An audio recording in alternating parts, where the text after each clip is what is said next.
মসজিদ থেকে জুতা চুরি করতো এক চোর, কিন্তু সে একদিন শুনতে পেল ওই রাজ্যের বাদশা ঘোষণা দিয়েছে যে 40 দিন 5 ওয়াক্ত নামাজ প্রথম তাকবীরের সহিত আদায় করতে পারবে বাদশা তার মেয়েকে তার সাথে বিয়ে দিবে। এটা শুনে ছেলেটি জুতা চুরি ছেড়ে দিল এবং তখন থেকে 5 ওয়াক্ত নামাজ প্রথম তাকবীরের সহিত আদায় করা শুরু করে দিল।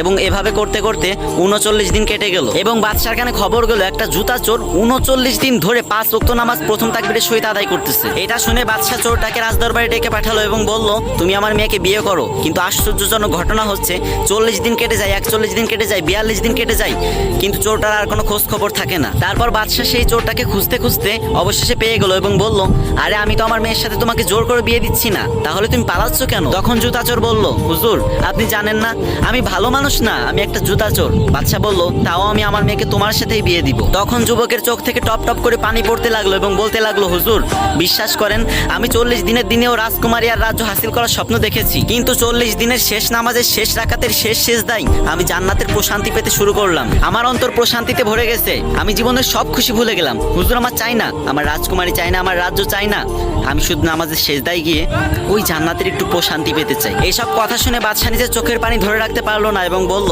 এই রাজ্যের একমাত্র যোগ্য রাজা তুমি। পরবর্তীতে সেই জুতা চোরের সাথে বাদশার মেয়ের বিয়ে হলো।